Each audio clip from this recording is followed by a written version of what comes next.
السلام عليكم ورحمة الله وبركاته. أهلا ومرحبا بكم في قناة حسن الرضواني التعليمية.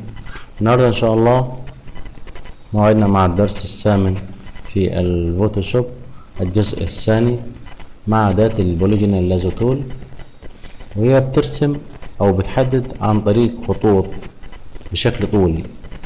يعني بنعمل ضغطة بالماوس وبنسيب بدون بتعمل خط طولي زي ما احنا عايزين. بنشد كل المسافة اللي بنشدها بتعمل خط بشكل طولي بيفضل معنا حر إلى أن نضع نقطة، يثبت هذا الخط وبننشئ خط جديد زي ما احنا عايزين، وبنعمل نقطة تاني تثبت، وهكذا. بعد كده بنضغط كليكين ضغطة مزدوجة بالماوس بيقفل التحديد بتاعي. بعمل كنترول دي. طبعا شكل الأهرام هنا يمكن ان احنا نحددها بأداة البوليجون لازو تول. باخد نقطة في البداية ثم نختار الهرم الأصغر زي ما احنا شايفين.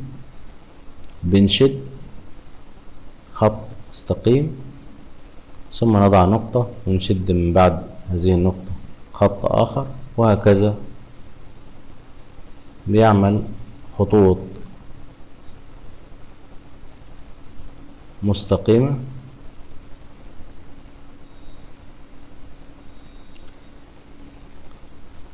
هنكتفي بهذا الجزء من الأهرام.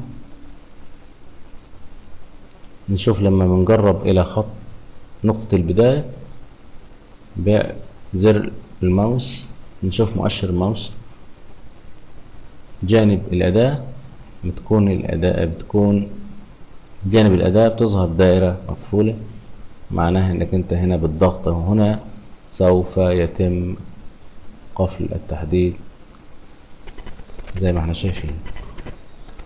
اخد منه نسخة عن طريق كنترول وجي زي ما احنا شايفين. انا مش عايز احط الاهرام الثلاثة دول في جو مختلف عن جو الصحراء دي، فانا هنقل اللاير الخاص بالاهرام في صورة مختلفة عن طريق أداة التحريك.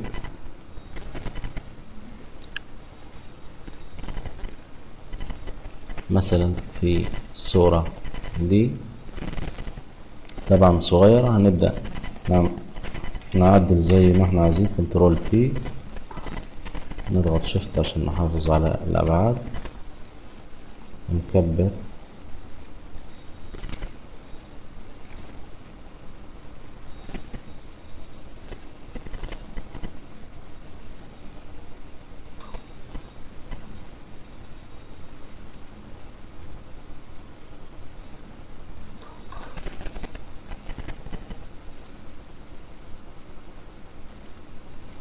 هنا أنا عندي مشكلة بسيطة، إن أنا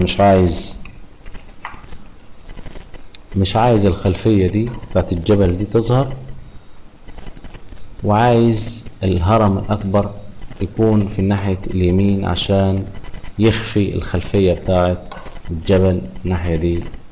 طبعا ده ممكن بكل سهولة أعمل فليب أو دوران للشكل عشان يكون الهرم الأكبر ناحية اليمين والهرم الأصغر ناحية الشمال عن طريق إيديت.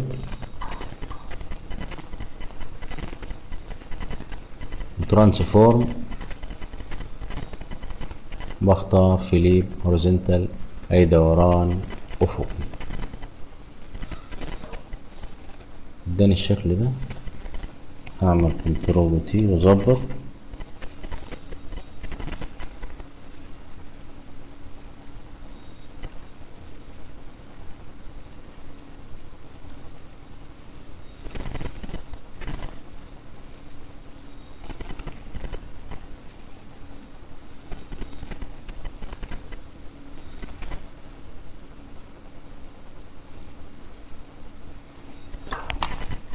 بالشكل ده